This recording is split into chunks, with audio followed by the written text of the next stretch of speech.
Hola, ¿qué tal? ¿Cómo les va? Soy Andrés Oppenheimer. Gracias por estar con nosotros.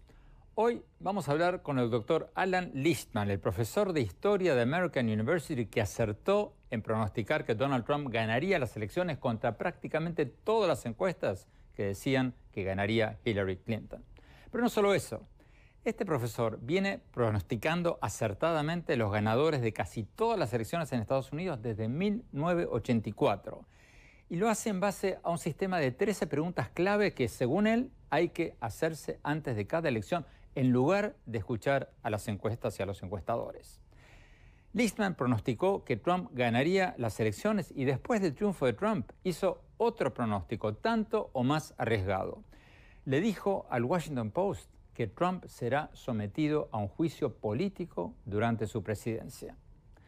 Vamos a ver lo que nos dijo Lichtman en una entrevista que le hicimos esta semana y luego vamos a hablar con la vocera del Partido Republicano, Helen Aguirre, que seguramente va a ocupar un cargo importante o tendrá influencia en el nuevo gobierno de Trump. Y más tarde en el programa vamos a hablar con el expresidente de Chile y actual embajador especial de Chile para Asia y el Pacífico, Eduardo Frei. Acaba de llegar de China. Le vamos a preguntar cómo ve Estados Unidos, cómo ve China, cómo ve América Latina y el mundo en la era de Donald Trump. Y para finalizar, vamos a hablar sobre la inminente llegada de la Semana de las Artes, la Semana de Art Basel a Miami, una de las concentraciones de galerías y artistas más grandes del mundo. Y lo vamos a hacer con el maestro venezolano Rafael Barrios, uno de los pocos latinoamericanos cuyas esculturas fueron exhibidas a lo largo de Park Avenue en Nueva York y que será uno de los grandes artistas latinoamericanos que van a exponer sus obras en este evento en Miami. Pero antes de todo esto, les vamos a mostrar una joyita de nuestros archivos. La entrevista que le hicimos a Donald Trump hace 3 años, en el 2013. En esa entrevista le preguntamos, entre otras cosas, sobre cómo ve América Latina, cómo veía América Latina y cuáles son los países latinoamericanos que él creía que iban a crecer más. Era un momento, recordemos, en que las economías latinoamericanas venían creciendo desde hace muchos años. Veamos lo que nos dijo.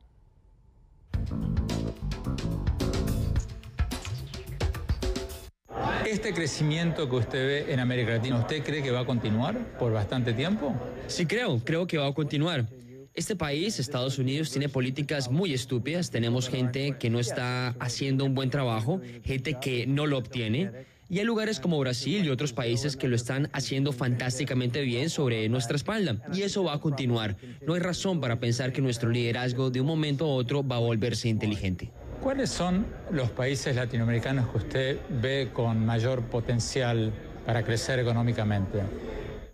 Bueno, veo Chile, veo a Brasil, veo muchos otros países y les está yendo bien. Y se está moviendo hacia adelante y han ido ganando terreno en los últimos 5 años. Pero diría tal vez que Brasil más que cualquier otro.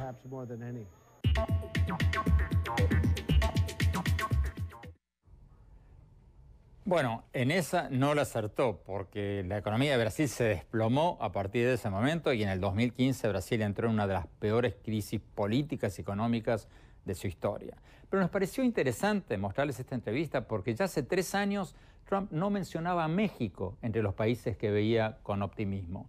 Y poco después, en el 2015, Trump escribió en Twitter, el 24 de febrero del 2015, que decía que tenía un juicio en lo que él describía como el corrupto sistema judicial de México y decía no hagan negocios en México. Todo eso en aparente referencia a su fallido proyecto de una construcción de torres de lujo en el estado mexicano de Baja California Sur en el 2009. Una viñeta interesante para tratar de entender cómo pensaba o cómo piensa el nuevo presidente electo sobre América Latina. Bueno, vayamos a la entrevista con el profesor Lichtman, el hombre que acertó en su pronóstico de que ganaría Trump. Veamos lo que nos dijo.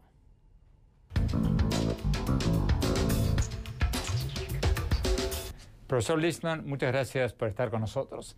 Profesor Lichtman, prácticamente todas las encuestas se equivocaron con las elecciones del 8 de noviembre. Los encuestadores pronosticaron que ganaba Hillary Clinton y que lo hacía cómodamente. Pero usted pronosticó correctamente que ganaría Trump, según 13 preguntas claves que usted describe en su último libro sobre cómo adivinar, cómo pronosticar quién será el próximo presidente. ¿Cuál fue su método de predicción? ¿Cuáles son esas 13 claves que le permitieron pronosticar acertadamente contra todos los demás que Trump sería el presidente electo? Desarrollé estas claves en 1981 en colaboración con el mundialmente conocido matemático Vladimir Keilis-Borok. Lo que hicimos fue estudiar cada elección entre 1960 y 1980, guiados por el principio de actuación del partido que está en la Casa Blanca. Y de ese estudio sacamos 13 preguntas claves para pronosticar el resultado de futuras elecciones, según si más de 6 respuestas favorecen al partido que está en el poder. Y estas claves nos permitieron pronosticar acertadamente las últimas 9 elecciones desde 1984 hasta el año 2016. Y estas 13 preguntas que hacemos miran el panorama completo. No se fijan en las últimas noticias, ni en las encuestas, ni en quién ganó los debates, ni en los audios sexuales, ni en lo que dijo el FBI. No miramos nada de eso. Son preguntas que miran el panorama completo, como qué partido ganó las últimas elecciones legislativas, si hay un tercer partido, el estado de la economía, etc. Pero ¿cómo se equivocaron tanto los encuestadores? Y no solo en las elecciones de Estados Unidos, lo mismo pasó en el voto del Brexit en Gran Bretaña, en el voto en el referéndum de Colombia. ¿Qué está pasando con la industria de las encuestas?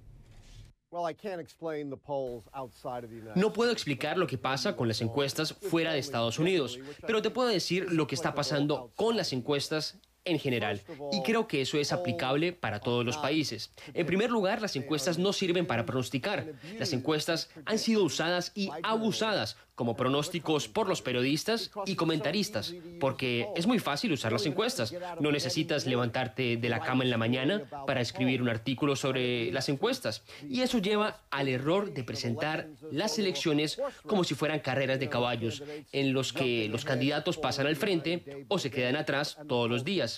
Y los encuestadores dan cuenta de quién va adelante.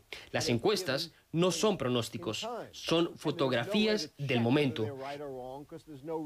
Y además de ser fotografías del momento, que no sirven para predecir qué va a pasar el día de la elección, las encuestas tienen otro problema, y es que tienen que buscar gente que probablemente vote. Y lo cierto es que no sabemos quién va a votar y quién no. De manera que cuando dicen que nuestro margen de error es del 3.5%, eso es falso, porque ese es el margen de error de la muestra de gente que encuestaron, pero el verdadero margen de error puede ser mucho más grande porque no incluye los errores en el porcentaje de probables votantes. Y lo que pasó en estas elecciones es que los muestreos de los probablemente votantes estaban muy lejos de la realidad. Sobreestimaron el número de votantes de Hillary Clinton y subestimaron el número de votantes de Donald Trump. ¿Cómo ve a Trump desde que fue electo? ¿Cambió algo? ¿Cuál de los dos Trumps vamos a ver como presidente? ¿El Trump moderado y controlado que vimos la noche de la elección, leyendo el teleprompter como un buen alumno? ¿O el Trump descontrolado que vimos en la campaña? ¿O el que después de ser electo mandó un Twitter colérico culpando a los medios de estar alentando las protestas en su contra? ¿Cuál de los dos va a ser el Trump que vamos a ver? Mira, yo puedo predecir resultados electorales, pero no puedo pronosticar cómo será Donald Trump. Donald Trump es imprevisible, es un cañón suelto. Él va a tratar de mantenerse en el libreto, va a tratar de mantenerse pegado a ese teleprompter, pero no creo que pueda hacerlo. Él tiene 70 años. Tú no cambias de la noche a la mañana a esa edad. De hecho, la regla Lichman de la política es: lo que ves es lo que es. Es como cuando te casas. Tú siempre crees que puedes cambiar a tu esposa, y obviamente eso nunca pasa. Así que no creo que Trump vaya a hacer un cambio fundamental. Dado el resultado de la elección y el hecho que el Partido Republicano ahora va a tener las dos cámaras y el poder ejecutivo, ¿cuánto poder va a tener Trump? ¿Va a ser un presidente todopoderoso, más poderoso que Obama, que tenía el Congreso en contra, o no?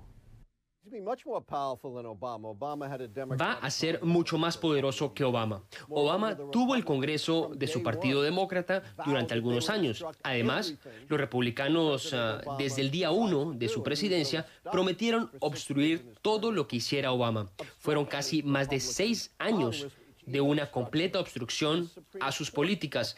Incluso le bloquearon su nominado a la Corte Suprema. Trump es mucho más poderoso porque los republicanos controlan todo, la Cámara Baja, el Senado, controlan la Corte Suprema cuando Trump haga su nominación y controla la mayoría de las gobernaciones. La gran pregunta es, ¿sabrá Trump cómo usar ese poder? ¿Lo hará de una manera inteligente o va a ser un desastre? ¿Será por la tangente? ¿Querrá llevar a cabo cosas que son imposibles de implementar? Mira, Trump es el único presidente en la historia de los Estados Unidos que va a gobernar sin haber estado en el gobierno anteriormente. Hasta un presidente como Dwight Eisenhower había ocupado cargos de gobierno. Doctor Listman, ¿hasta qué punto va a poder Trump realizar sus promesas de campaña? ¿Va a poder conseguir los fondos del Congreso para construir el muro en la frontera? ¿Va a poder deportar a los hasta 3 millones de personas que él acaba de decir que va a deportar? ¿Va a poder salirse del Tratado de Libre Comercio con México o renegociar el Tratado de Libre Comercio con México como lo prometió hacer durante la campaña? ¿Va a poder hacer todas o algunas de esas cosas? Trump's promises seem to be Las promesas de Trump parecen evaporarse como agua de lluvia en pleno verano.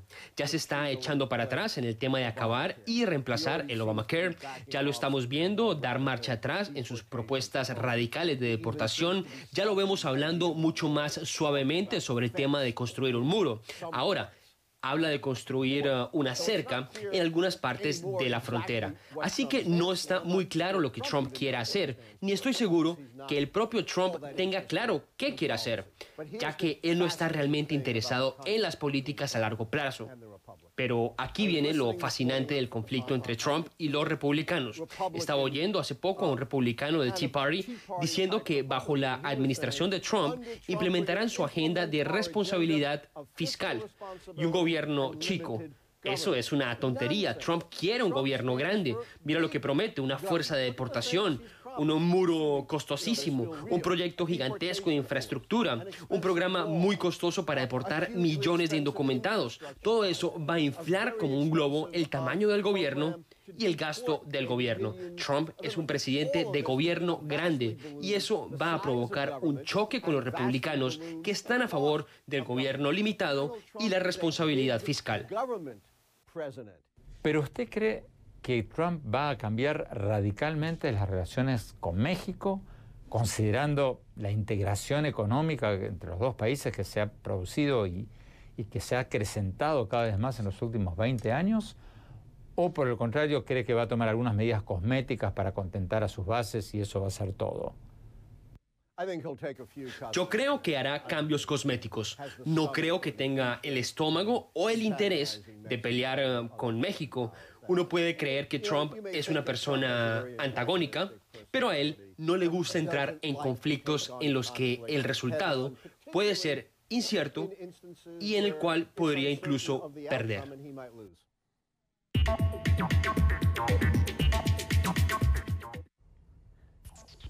Tenemos que ir a un corte. Cuando volvamos, vamos a ver lo que nos dijo el profesor Listman, el hombre que acertó al pronosticar que ganaría Donald Trump. Vamos a ver lo que nos dijo cuando le preguntamos sobre su nuevo pronóstico de que Trump será objeto de un juicio político, un impeachment. Ya volvemos.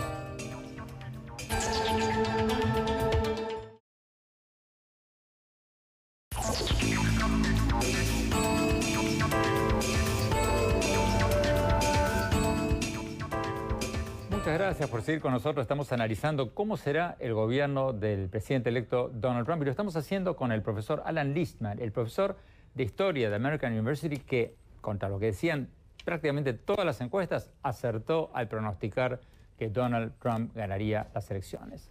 Sigamos con la entrevista.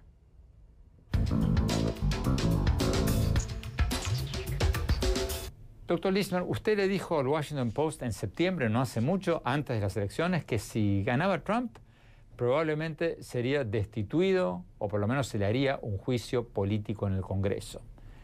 Usted dijo que el propio Congreso republicano, usted vaticinó, lo trataría de derribar para poner en su lugar al vicepresidente Mike Pence. ¿Todavía cree eso? ¿Todavía cree que Trump va a ser sometido a un juicio político? Bueno, a diferencia de mi pronóstico de que ganaría Trump, que se basó en un análisis científico, mi predicción de que le harán un juicio político está basado en la intuición, en la especulación. Pero hay dos razones por las que no creo que sea una predicción tan aventurada. En primer lugar, Trump ha jugado muy a la ligera con la ley, ha manejado su organización de caridad ilegalmente, ha usado dineros de caridad para comprarse cuadros de él mismo, ha usado esa caridad para pagar deudas propias, rompió, violó el embargo comercial a Cuba cuando eso era un crimen muy serio, enfrenta cargos civiles por el tema de la Universidad Trump. Una docena de mujeres lo han acusado de haberlas abusado sexualmente. Una o más de esas mujeres podrían demandarlo. Si les entrega sus negocios a sus hijos y les da acceso a información clasificada, eso generará un mar de conflictos de intereses. Así que muchas cosas pueden llevarlo a un juicio político. Recordemos que fue solo una demanda civil de Paula Jones lo que abrió el camino para el juicio político a Bill Clinton. Segundo, recordemos que Trump es un cañón suelto, es impredecible y no controlable. Los republicanos aman el control, están preocupados por Trump y quieren a Pence porque es previsible. De manera que, aunque un juicio político es muy difícil y solo ha ocurrido 2 veces en nuestra historia, puede convertirse en una realidad en el gobierno de Trump. Finalmente, doctor Listman, ¿qué porcentaje de probabilidad cree usted que hay de que Trump nos sorprenda a todos y termine siendo un presidente moderado, comedido, serio? ¿Qué posibilidad le ve usted a eso? No creo que se frene en su discurso, ni se frene en sus propios intereses. Se puede frenar en el Obamacare, en el tema de inmigración, en el tema de Irán. Allí hay más moderación. Recordemos que Trump era visto como liberal en algún momento, pero no creo que su corazón esté del lado de una agenda conservadora dura, o que se preocupe mucho por eso. A él le preocupa ser querido, le preocupa ser exitoso. Él no es Paul Ryan. No creo que le preocupen los detalles de la política.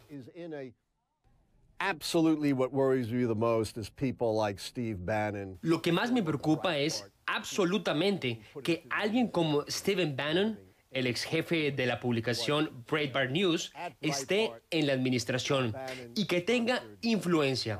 En Breitbart, Bannon supervisó material que era racista, que era supremacista racial, que era antisemita, misógino, a un nivel extremo.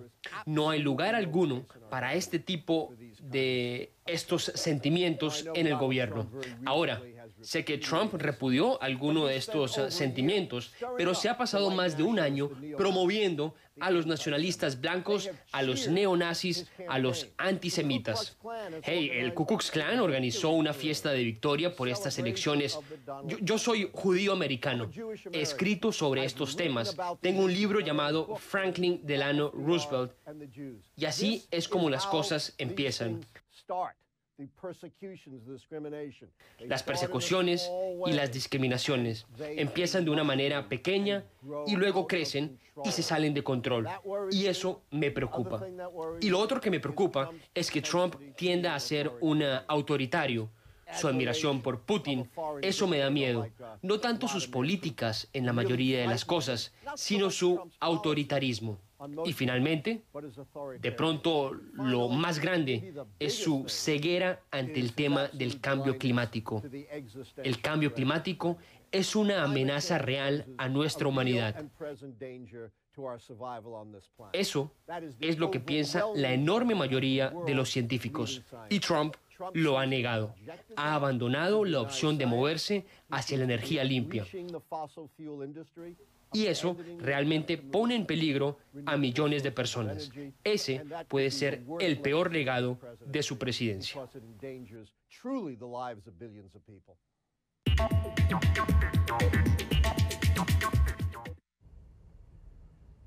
Bueno, aclaremos que pocas horas después de nuestra entrevista con Listman, Trump anunció en un Twitter que no va a pedir que sus hijos tengan acceso a información clasificada, secreta y al mismo tiempo manejar su imperio, sus negocios. Y para poner en perspectiva la predicción del profesor Listman sobre un posible juicio político de Trump, bueno, los defensores de Trump señalan que todas las acusaciones contra el presidente electo Trump de las que habla el profesor Listman son solo eso, acusaciones, y que ninguna de ellas por el momento ha llegado a ser un fallo judicial.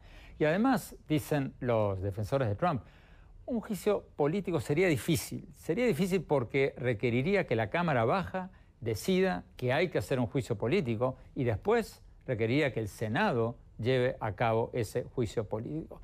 Y Trump ahora tiene una mayoría de su partido republicano en las dos cámaras, en la Cámara Baja y en el Senado.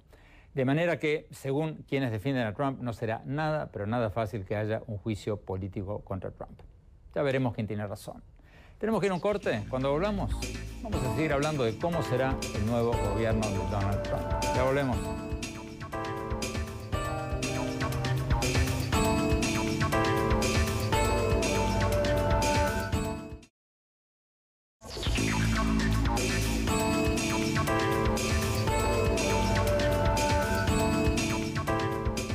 Muchas gracias por seguir con nosotros. Estamos analizando cómo será, cómo se está perfilando el gobierno de Donald Trump. En el bloque anterior, el profesor Alan Listman, el hombre que pronosticó acertadamente el triunfo de Trump contra lo que decían casi todas las encuestas, nos decían que Trump será un presidente autoritario. Le preguntamos al respecto a la vocera del Partido Republicano, Helen Aguirre. Veamos lo que nos dijo y luego lo vamos a analizar con el expresidente de Chile, Eduardo Frei, quien aquí tenemos con nosotros. Vamos a ver lo que nos dijo Helen Aguirre.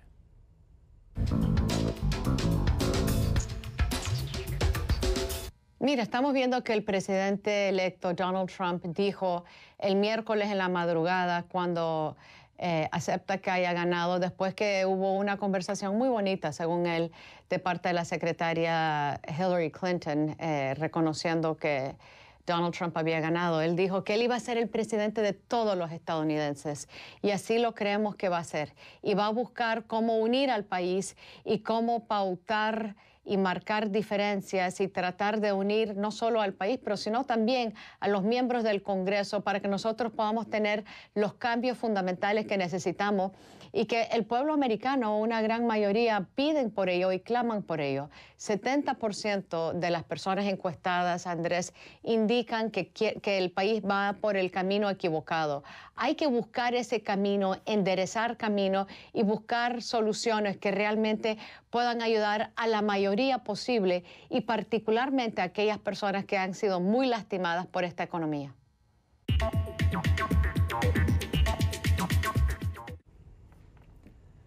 Presidente Frei, gracias por estar con nosotros. Gracias por la invitación. Ingeniero Frei, ¿cómo ve este gobierno de Trump? Usted recién acaba de estar en China, me contaba recién en China el día de la elección, vio la elección en China. Antes de hablar de China, ¿cómo ve a Trump? ¿Lo ve como un presidente autoritario, como decía el profesor Listman, o como decía Helen Aguirre recién, un hombre que va a tratar de unificar el país? Bueno, es difícil si uno está prácticamente de paso, de vuelta de China, poder emitir una opinión de ese tipo. Lo que sí se puede decir es que al minuto que se produce la elección hubo gran incertidumbre y existe todavía en el mundo y lógicamente en nuestro mundo, en América Latina, por lo que esto significa. Ahora, yo diría que no es la primera vez que vamos a elegir en el mundo un presidente y después lo que va a pasar en el gobierno puede cambiar. Lo hemos visto muchas veces, no sería una novedad extraordinaria. Y por lo tanto, esperamos que lo que ha dicho con posterioridad al día que ganó la elección sea más cercano a lo que va a pasar realmente, porque así podríamos tener mayores seguridades y disminuir el grado de incertidumbre que existe. Por lo tanto, en el caso de mirar esta situación, cuando dice que va a exportar a, no sé, 11 millones de personas, que va a terminar con todo. Ahora lo bajó a 3. Pero no sabemos los tiempos, ¿no? No sabemos los tiempos porque ya en el gobierno de Obama entiendo que habían salido 2,5 millones en los 8 años. Es decir, ¿qué es lo que va a pasar con los tratados de libre comercio? ¿Qué va a pasar con el TPP? Seguramente el TPP no va a existir. Y ya podemos conversar sobre eso porque es muy importante para nosotros. pero en definitiva aquí lo que se trata de ir viendo cuáles son las acciones que toma como gobierno, y lo que se ve aquí, y en los últimos días ha salido fuerte el tema de los conflictos de interés, quiénes van a ser las personas que van a tomar los cargos. Ahí el profesor Lichtman decía, hay personas que no pueden asumir un cargo, a lo mejor van a ser cargos que no requieren aprobación del Congreso, en fin. Por eso todo eso está por verse y hay que seguirlo con mucha preocupación. Presidente Frey, ¿cómo ve Trump con América Latina? ¿Qué van a hacer los países latinoamericanos? ¿Se van a alinear para defender a México contra estos embates que se vienen contra México, aparentemente? ¿O no? ¿O va a ser cada uno por las suyas?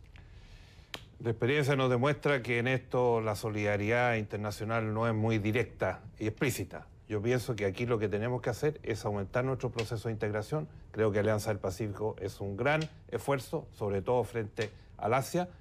Chile en particular tiene que seguir con lo que ha hecho ya desde los años 90, cuando iniciamos un proceso de acercamiento al Asia-Pacífico. Hoy día tenemos más del 50% de todo nuestro comercio exterior en el Asia, no como antes que era Estados Unidos, Europa y América Latina. Hoy día lo tenemos muy abierto al mundo del Asia y eso nos permite diversificar nuestra cartera.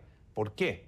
Porque hoy día estamos viviendo en un mundo globalizado, lo queramos o no. Esa es la realidad, producto de la globalización de las comunicaciones, de la inteligencia, del mundo digital. Y eso no va a terminar. Y eso no va a terminar nunca, con tratados o sin tratados va a seguir. Este año a Chile van a llegar, no sé, 4 o 6 millones de paquetes que vienen de las compras digitales de muchos chilenos en Amazon, en Alibaba de China, en JD.com.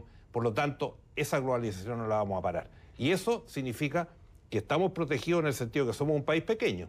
Tenemos 18 millones de habitantes, tenemos tratados con más de 60 países y por lo tanto eso nos ayuda a poder de alguna manera tener barreras frente a la situación internacional, porque evidentemente que lo que pasa en el mundo y las grandes potencias nos va a afectar igual. Presidente, el presidente chino Xi Jinping va a ir o está camino a América Latina, inclusive a Chile ahora. A Chile el próximo martes. ¿Usted cree que si Trump retrae a Estados Unidos del mundo, como promete hacerlo, ¿China va a ocupar ese lugar en América Latina?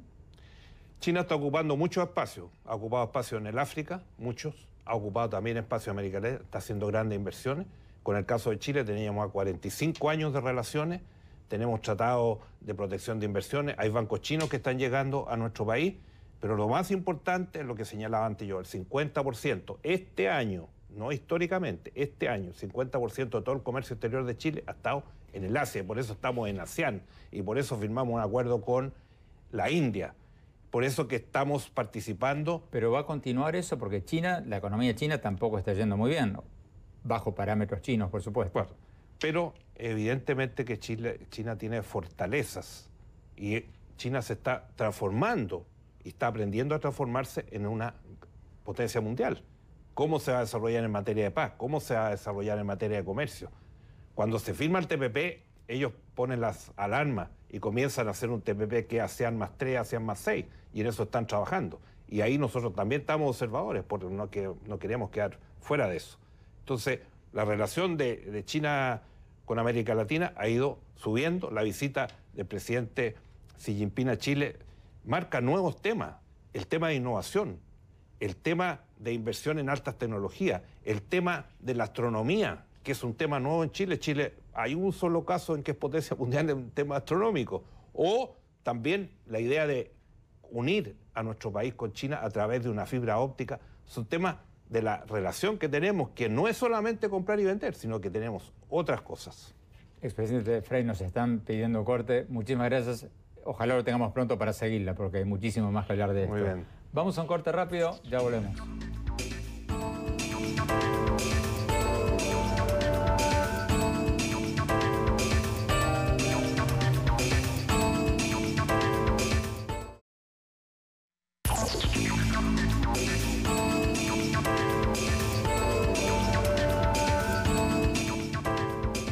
Gracias por seguir con nosotros. Dentro de muy poco, el 1 de diciembre, comienza la semana de Art Basel en Miami, donde se dan cita cientos de galerías y decenas de miles de artistas y coleccionistas de todo el mundo. Hoy tenemos con nosotros al maestro venezolano Rafael Barrios, uno de los grandes artistas latinoamericanos que van a participar en este evento y que va a inaugurar una muestra en la Galería Art Nouveau de Miami. Vamos a ver lo que nos dijo.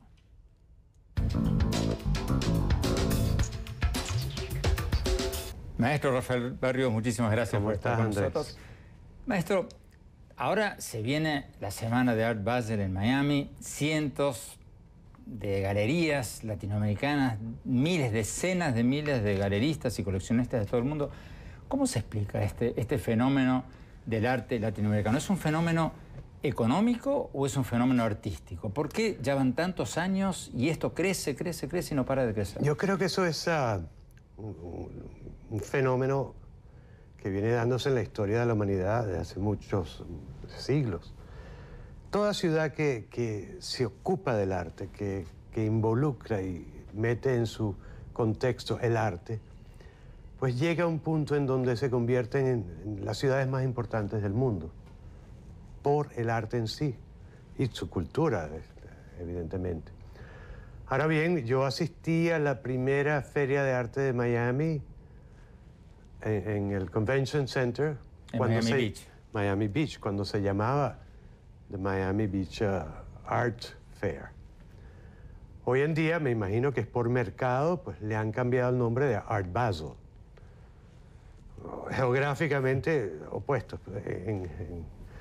Pero sí, ha funcionado porque la atracción internacional de coleccionistas y de amantes del arte, pues tienen esa tendencia de venir a Miami a presenciar y a vivir ese caos. Voy a decir caos en el sentido de que son demasiadas ferias a la vez. Sí, docenas. La ciudad, el tráfico se vuelve caótico. Ahora bien, es muy divertido, muy interesante, y este nuevo fenómeno de las ferias ha hecho que las galerías han sufrido, pero ha hecho que los coleccionistas importantes vayan a ese lugar. ¿Qué papel juega, Rafael, el arte latinoamericano? Porque la feria esta de Art Basel y todas las ferias que la rodean son de arte, hay arte asiático, hay arte europeo, hay arte... de todo el mundo. Entonces, ¿el arte latinoamericano está creciendo o está retrocediendo en ese contexto? No, está creciendo, pero eso viene creciendo desde los años finales de los 70. En ese momento yo vivía en Nueva York y hubo un momento en que hubo un auge increíble por la música latinoamericana, en particular la salsa. ¿Empezó con la música y siguió con el arte? Yo creo Qué interesante. Que sí. Empezó con la música y eso pues hizo a muchos americanos aflojar el cuerpo y aprender a bailar salsa. ¿No tiene que ver eso con que en los años 70 hubo un boom petrolero, había muchos latinoamericanos, sobre todo en tu país adoptivo, Venezuela? Sí. Eso hizo crear un mercado, eso hizo que mucha gente rica comprara arte latinoamericano y eso hizo que el arte latinoamericano se cotizara y se conociera mundialmente. Parcialmente sí, pero sucedió en los años finales de los 70, hubo ese boom de música, la cual atrajo y creó mucha curiosidad sobre el latinoamericano. Inclusive me visitaron del Museum of Modern Art de Nueva York, que estaban haciendo un gran esfuerzo para hacer una gran exposición de arte latinoamericano. Estoy hablando de 1979, iba a hacerse en el 80. Y desafortunadamente, por falta de comunicación entre los museos, las galerías, los artistas, falta de comunicación. En ese momento no había el internet que hay hoy en día. Tuvieron que cancelar la exposición. Por gran suerte, tenemos a dos grandes coleccionistas, que es Gustavo y Patricia Phelps de Cisneros, Gustavo Cisneros y Patricia, nos sacaron los pies del barro. Claro. Porque además de que Patricia pues, es parte de la junta directiva del MoMA, del Museo de Arte Moderno en Nueva York. Sí, prestaron una gran cantidad de obras de artistas establecidos, más que todo, y se hizo la exposición. Eso abre. Claro. Rafael, tú naciste en Estados Unidos, tú naciste en New Orleans y en Baton Rouge, Luisiana. En Luisiana, perdón. Y hiciste tu carrera, te criaste en Venezuela. Sí, a los 5 años, al graduarse mi padre de geólogo y mi madre de artista, volvimos a Venezuela, Maracaibo, donde estaba el petróleo. Mi papá fue empleado por Shell International. Y ahí, pues, tuvimos como 5 años y nos fuimos a Caracas. Tú eres uno de los poquísimos latinoamericanos, junto con Botero, cuyas esculturas fueron seleccionadas para adornar Park Avenue en Nueva York. Sí, eso fue un regalo de Dios. ¿Cómo esa exposición, me acuerdo haberla visto cuando fue hace 4 o 5 años? Sí, el 2012. 2012. ¿Cómo te consideraron en Nueva York y cómo te consideras tú? ¿Tú te consideras un artista venezolano, latinoamericano o estadounidense? Yo me considero literalmente latinoamericano. Tengo la sangre de mis padres venezolana y nací aquí. Gran país. ¿Qué te hizo a ti ser artista? La gran influencia de mi familia. Mi madre fue pintora y estudió arte. Y mi casa siempre estaba llena de artistas, poetas, bailarinas. Gego fue gran amiga de mi mamá, Alejandro Otero. Y a ella le gustaba la parte de promoción de arte. Cuéntame un poco de tus esculturas. O sea, ¿cómo las describirías? ¿Son ilusiones ópticas? Porque uno las mira de lejos y parecen volúmenes. Y uno las mira de cerca y son chatas. Son... Casi chatas. Casi chatas. ¿Cómo las describirías? ¿Son ilusiones ópticas, objetos superimpuestos? ¿Cómo las describirías? Yo las considero como unos objetos que instigan a hacer que tu mente esté en un estado precario, en un estado en que lo que estás viendo no es lo que es, ni lo que es lo que estás viendo. Es como un juego que tengo que quiero convertir lo virtual en real y lo real en ¿Hay virtual. algún mensaje en tus esculturas? Porque yo cuando las veo me parece que se van a desplomar en cualquier momento. Como que si tú, el artista, hubiera pensado, voy a hacer esto que está pendiendo de un hilo, como la vida, o no, o simplemente las haces porque son lindas. Sí, tiene mucho que ver con el asunto existencial, con el asunto perceptivo, en donde yo considero que en realidad la mente es el centro de lo que estás viendo, ya que en la mente hay información, hay prejuicios, hay consideraciones, y al tú verlas, y a pesar de que tú veas algo cóncavo y te distraes, ella tiende a volverse convexo, volumétrico. Es como cuando tú ves una caja a cierta distancia, una caja cuadrada, tú en realidad estás viendo 3 lados de ella, las otras 3 las estás asumiendo mentalmente.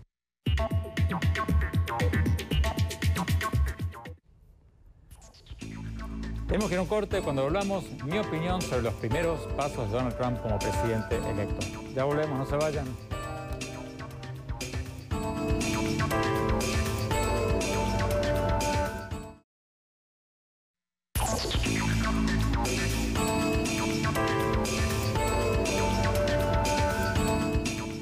Muchas gracias por habernos acompañado y no se olviden de seguirnos en nuestro Twitter, @OppenheimerA, en nuestra página de Facebook, Andrés Oppenheimer, y en nuestra página de internet, andresoppenheimer.com. Si se registran ahí, van a poder recibir todas mis columnas del Miami Herald y nuestros más recientes programas de televisión.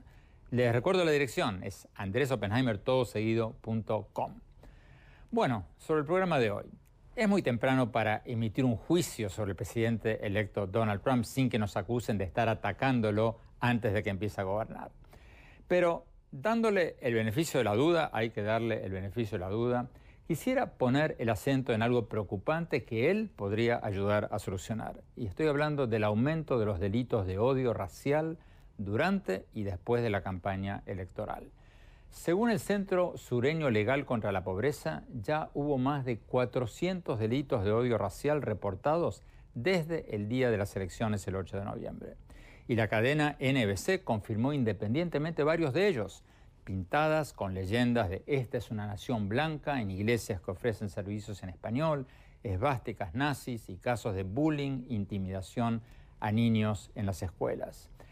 Esto tiene que ser parado. Como lo digo en mi columna del Miami Herald, esto tiene que ser parado por el propio Trump, porque muchos de estos grupos neonazis y el Ku Klux Klan se están sintiendo envalentonados por su victoria, aunque el propio Trump haya dicho que no acepta el apoyo del Ku Klux Klan. Y estos grupos también se sienten envalentonados por el nombramiento de Stephen Bannon, el ex jefe de Breitbart News, un sitio web que publica lo que sus críticos dicen son artículos abiertamente racistas y al que Trump acaba de nombrar como jefe de estrategia de la Casa Blanca. Trump dijo en una entrevista con el programa 60 Minutes, 60 minutos de la cadena CBS, que estaba apenado por el aumento de los delitos de odio racial y mirando a la cámara les dijo a estos grupos neonazis, paren eso. Pero hace falta mucho más que eso. Esto no es un programa del aprendiz, de The Apprentice, donde basta que Trump diga, hagan esto, chicos. No, esto es algo mucho más serio. Entonces, cabe la pregunta de si Trump no debería predicar con el ejemplo. ¿No debería pedir una disculpa pública por haber iniciado su campaña presidencial el 16 de junio del 2015 diciendo que la mayoría de los indocumentados mexicanos son criminales y violadores, cuando la mayoría de ellos, la inmensa, inmensísima mayoría, no son nada de eso? ¿No debería pedir una disculpa al juez federal Gonzalo Curiel, nacido en Estados Unidos, por haber dicho que no era justo que él estuviera a cargo del caso de Trump University, de la Universidad Trump, porque es mexicano, según dijo el propio Trump? ¿No debería pedir una disculpa por esas y otras afirmaciones? ¿No debería dedicar un mensaje especial al país para decir de una manera detallada e inequívoca que el racismo es algo inaceptable? Los dejo con esas preguntas. Escríbanos, díganos lo que piensan. Nos pueden encontrar en andresopenheimer.com. Gracias, hasta la semana próxima.